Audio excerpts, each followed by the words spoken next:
Hello dear student, welcome back to our channel. आज की class में हम जाने वाले हैं major 5 history top MCQ questions के बारे में। कहने का अर्थ यह है कि वैसे एमसीक्यू क्वेश्चन जो प्रत्येक वर्ष आपके एग्जामिनेशन में पूछे जाते हैं, वो मेजर 5 हिस्ट्री के लिए आपको छाट करके एमसीक्यू क्वेश्चन दिया गया है। बस आपको क्या करना है दोस्तों, एक नजर जो है ये एमसीक्यू क्वेश्चन को देख लेना है, ताकि आपके एग्जामिनेशन में जो भी एमसीक्यू क्वेश्चन आए आपका आपको उसका उत्तर प्राप्त। उसके साथ साथ मैं आपको बता देना चाहता हूं कि अगर आप लोग मेजर 5 हिस्ट्री की तैयारी कर रहे हो, उसका फुल्ली तैयारी आपको करवा दिया गया है, जिसका लिंक दोस्तों आपको डिस्क्रिप्शन बॉक्स में दिया गया है। वहां से जाकर के आप लोग फुल्ली तैयारी कर सकते हो। तो चलिए बढ़ते हैं इस क्वेश्चन की तरफ और जानते हैं। दोस्तों पहला अगर क्वेश्चन की बात करें, पहला क्वेश्चन आपका, बक्सर युद्ध के समय बंगाल का नवाब कौन था? बक्सर का युद्ध जो हुआ था उसमें बंगाल का नवाब कौन था? तो कौन था? मीर जाफर था। कौन था? मीर जाफर बंगाल का नवाब था उस समय। ठीक है, इस प्रकार से कोई भी क्वेश्चन आएंगे ना तो आप बना सकते हैं। देखिए मैंने आपको क्वेश्चन बताया है, ठीक है, लॉन्ग क्वेश्चन बताया। अगर लॉन्ग क्वेश्चन आप बेटर तरीके से पढ़ते हैं ना, ठीक है, तो एमसीक्यू आपको पढ़ने की जरूरत नहीं है। लेकिन अगर आप बेटर तरीके से लॉन्ग क्वेश्चन को पढ़े होंगे तो, डेट याद रखे होंगे तो, नाम याद रखे होंगे तो, ठीक है। दूसरा क्वेश्चन है, श्रीरंगपट्टनम की संधि हुई थी। श्रीरंगपट्टनम की संधि कब हुई थी? ठीक है, तो कब हुई थी? 1792 ईस्वी में हुई थी। कब हुई थी? 1792 ईस्वी में हुई थी। ठीक है। देखिए तीसरा क्वेश्चन है कि कासिम मुर्शिदाबाद से अपनी राजधानी स्थानांतरित किया। कासिम जो है मुर्शिदाबाद से अपनी राजधानी जो है वो कहाँ स्थानांतरित किया था? तो कहाँ किया था? मुंगेर में किया था। कहाँ किया था? मुंगेर में किया था। ठीक है। आगे देखिए क्वेश्चन नंबर 4 है दोस्तों कि वाजद शाह अली शासक था। वाजद शाह अली जो था वो कहाँ का शासक था? तो कहाँ का शासक था? अवध का शासक था। ठीक है। आगे क्वेश्चन नंबर 5 है कि पंजाब का अंग्रेजी साम्राज्य में विलय, पंजाब का जो है अंग्रेजी साम्राज्य में विलय कब हुआ? तो कब हुआ? 1849 में हुआ। कब हुआ? 1849 में हुआ। ठीक है। आगे क्वेश्चन नंबर 6 की बात करेंगे हम लोग। क्वेश्चन नंबर 6 है कि भारत में रेल प्रारंभ के समय भारत का गवर्नर जनरल कौन था? जिस समय भारत में रेल का प्रारंभ हुआ, रेलगाड़ी का प्रारंभ हुआ, ट्रेन का प्रारंभ हुआ, उस समय यहाँ के गवर्नर जनरल कौन थे? तो कौन थे? लॉर्ड डलहौजी थे। कौन थे? लॉर्ड डलहौजी। ठीक है। क्वेश्चन नंबर 7 है, इनमें से कौन फ्रांस में जैकोबिन दल के संस्थापक थे? इनमें से कौन ऐसे हैं जो फ्रांस में जैकोबिन दल के संस्थापक थे? कौन थे? टीपू सुल्तान। कौन थे? टीपू सुल्तान। ठीक है। आगे देखिए क्वेश्चन नंबर 8 है दोस्तों कि 1857 के विद्रोह के समय भारत का गवर्नर जनरल कौन था?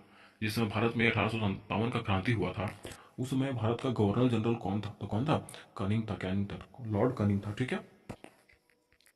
क्वेश्चन नंबर 9 की बात करें। क्वेश्चन नंबर 9 में है दोस्तों कि बक्सर का युद्ध कब लड़ा गया? बक्सर का युद्ध जो है वो कब लड़ा गया था? तो कब लड़ा गया था? 22 अक्टूबर 1764 ईस्वी को। कब? 22 अक्टूबर 1764 ईस्वी को बक्सर का युद्ध लड़ा गया था। ठीक है। आगे क्वेश्चन नंबर 10 है दोस्तों कि इलाहाबाद की संधि कब हुई थी? इलाहाबाद की अगर संधि की बात करें तो ये कब हुआ था? तो कब हुआ था? 16 अगस्त 1765 ईस्वी को। कब हुआ था? 16 अगस्त 1765 ईस्वी को हुआ था। ठीक है। आगे क्वेश्चन नंबर 11 कि महाराजा रणजीत सिंह की मृत्यु कब हुई थी?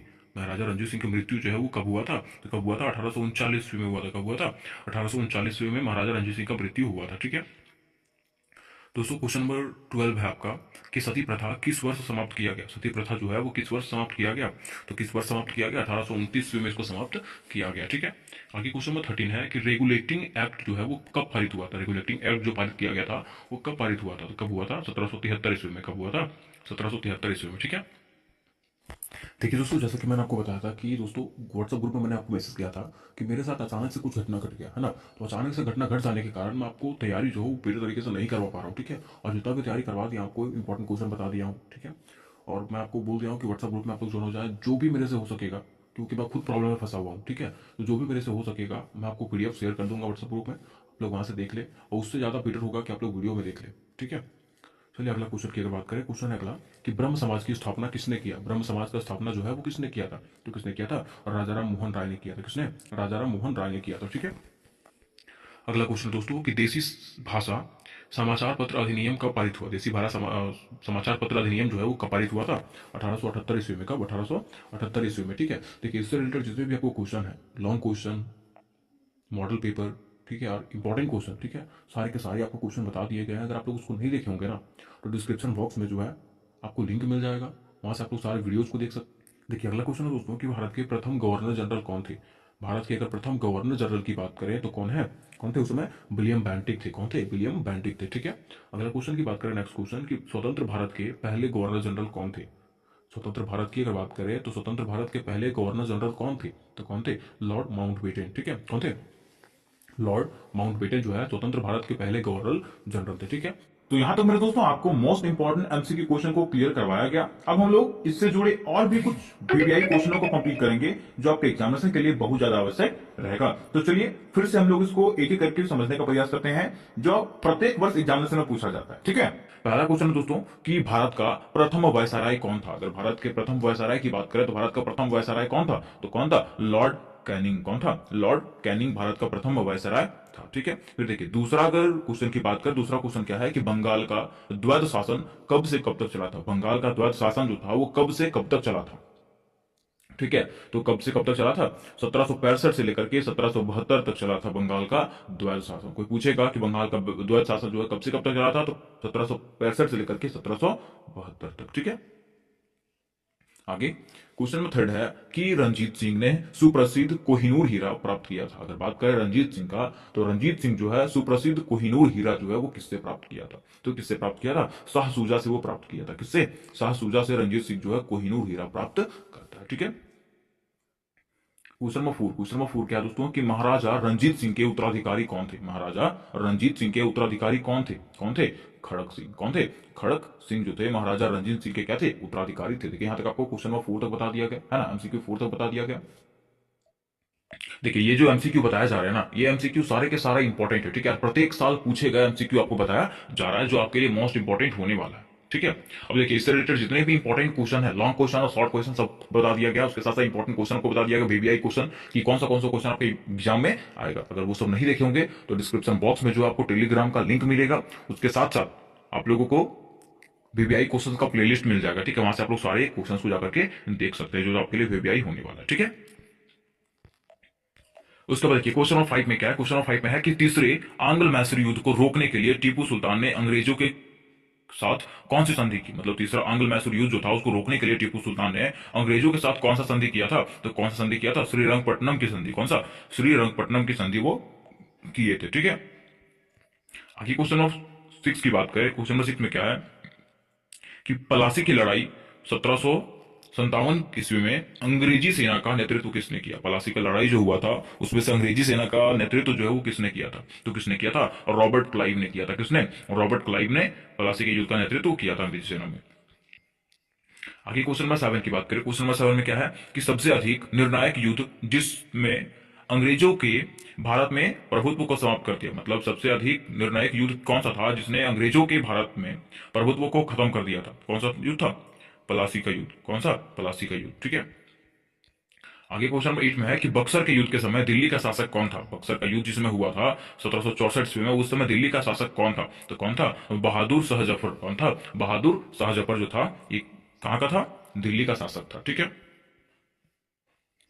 बोला जा रहा है राज्याध्यक्ष हड़प नीति जब्ती सिद्धांत किसके द्वारा लागू किया गया था। आप लोग सब जानते हो, आप लोग पढ़े होंगे लॉर्ड डलहौजी का हड़प नीति। ठीक है, पूछा जाएगा कि हड़प नीति किसके द्वारा अपनाया गया था, किसके द्वारा, डलहौजी के द्वारा। ठीक है, अब देखिए क्वेश्चन नंबर 10 में क्या है कि निम्नलिखित में से किस किसने लॉर्ड क्लाइव के साथ सहायक संधि पर हस्ताक्षर किया था। ठीक है, ऐसा कौन कौन सा शासक था जिसने लॉर्ड वेलेंसली के सहायक संधि पर हस्ताक्षर किया था, किसने किया था, बंगाल के नवाब ने। किसने, बंगाल के नवाब ने। ठीक है, आगे क्वेश्चन नंबर 11 है, क्वेश्चन नंबर 11 में क्या है कि हड़प नीति के अंतर्गत कौन से भारतीय राज्य कब्जे में किए गए थे। हड़प नीति के अंतर्गत जो है ना वो कौन सा राज्य जो था वो कब्जे में किया गया था, कौन सा राज्य को कब्जा में किया गया था, झांसी, नागपुर व सतारा को। ठीक है, झांसी को, नागपुर को और सतारा को जो है क्या किया गया था, कब्जे में किया गया था। ठीक है, आगे क्वेश्चन नंबर 12 है कि अंग्रेजों का सर्वाधिक विरोध किसने किया था। अंग्रेजों का सर्वाधिक विरोध जो है वो किसने किया था, तो किसने किया था, मराठाओं ने जो है अंग्रेजों का सबसे अधिक विरोध किया था। ठीक है, आगे देखिए क्वेश्चन नंबर 13 क्या है कि सुरक्षा प्रकोष्ठ नीति संबंधित है। सुरक्षा प्रकोष्ठ नीति जो था वो किससे संबंधित था, तो वैरेन हेस्टिंग्स से। किससे, वैरेन हेस्टिंग्स से संबंधित था। ठीक है, क्वेश्चन नंबर 14 में है कि किस इतिहासकार ने 1756 ईस्वी से 1772 ईस्वी तक कंपनी के राज्य को द्वैत शासन काल को डाकुओं के राज्य की संज्ञा दिया। ठीक है, किसने, तो के एम पनिकर ने। किसने, के एम पनिकर ने। ठीक है,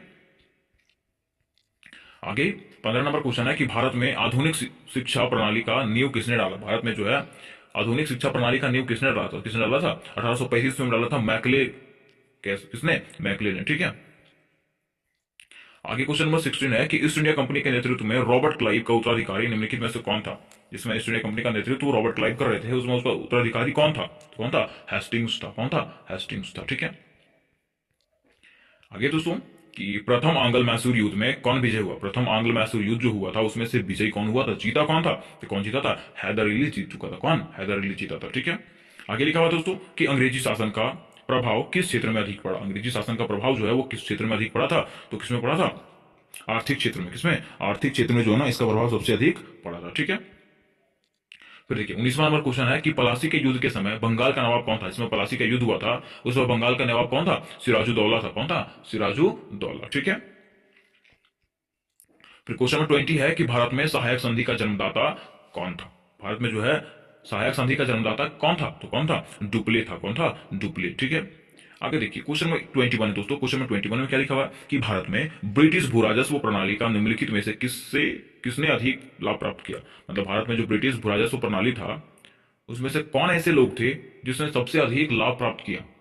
ठीक है, किसने प्राप्त किया? जमींदार वर्ग ने जो है ना इससे सबसे अधिक क्या प्राप्त किया? प्रॉफिट प्राप्त किया था। ठीक है, अब देखिए क्वेश्चन नंबर 22 में क्या है कि रैयतवाड़ी व्यवस्था कब से लागू किया गया था। रैयतवाड़ी व्यवस्था जो है अगर इसकी बात करें तो ये कब लागू किया गया था? तो 1820 ईस्वी में जो है ना इसको लागू किया गया था। ठीक है, यहाँ तक 22 हो गए है ना। और आपको देखिए अगर इसका पीडीएफ चाहिए होगा तो पीडीएफ के लिए मैंने आपको बार बार बोल रहा हूँ, ठीक है, कि आपको टेलीग्राम ग्रुप में जुड़ना पड़ेगा जिसका लिंक डिस्क्रिप्शन बॉक्स में है। ठीक है, आप टेलीग्राम ग्रुप में जुड़ेंगे, उसके बाद मुझे मैसेज कीजिए कि सर देखिए एग्जाम जिस दिन रहेगा उसके एक दिन पहले मैं खुद से वहां पे शेयर कर दूंगा।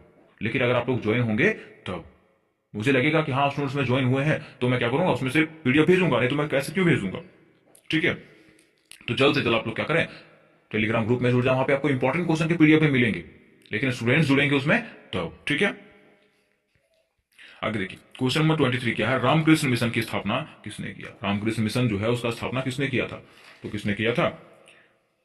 रामकृष्ण परमहंस ने। किसने? रामकृष्ण परमहंस ने जो है इसका स्थापना किया था। ठीक है, आगे देखिए क्वेश्चन नंबर 24 है दोस्तों कि भारत में दास प्रथा कब अवैध घोषित किया गया। भारत में जो दास प्रथा जो चल रहा था उसको अवैध घोषित कब किया गया था। तो कब किया गया? 1843 ईस्वी में। कब? 1843 ईस्वी में जो है ना इसको अवैध घोषित कर दिया गया दास प्रथा को। ठीक है, अब देखिए 25वां नंबर क्वेश्चन जो है 25वां नंबर क्वेश्चन में क्या पूछा हुआ है कि स्वामी विवेकानंद किस स्थान पर धार्मिक सम्मेलन से प्रसिद्ध हुए। मतलब स्वामी विवेकानंद जो है ना वो कौन से स्थान पर हुए धार्मिक सम्मेलन से प्रसिद्ध हुए थे। तो कौन सा स्थान पर? तो राइट आंसर हो जाएगा शिकागो। राइट आंसर क्या हो जाएगा? शिकागो। ठीक है, फिर लास्ट में क्वेश्चन है आपका कि आधुनिक भारत में हिंदू धर्म का पहला सुधार आंदोलन था। ठीक है, आधुनिक भारत में जो है हिंदू धर्म का पहला सुधारवाद आंदोलन कौन सा था। तो ब्रह्म समाज। क्या था? ब्रह्म समाज। ठीक है, तो ये आपके टॉप एमसीक्यू क्वेश्चन हो गए। ठीक है, इसमें से 26 एमसीक्यू आपको बता दिया गया। अगर आपको इसका पीडीएफ चाहिए होगा तो मैंने आपको बताया था कि डिस्क्रिप्शन बॉक्स में जो है इंपॉर्टेंट क्वेश्चन का लिंक और टेलीग्राम ग्रुप का लिंक मिलेगा, वहां से आपको टेलीग्राम में जुड़ सकते हैं और इंपॉर्टेंट क्वेश्चन को भी देख सकते हैं। ठीक है, तो मिलते हैं नेक्स्ट वीडियो में, तब तक के लिए जय हिंद जय भारत।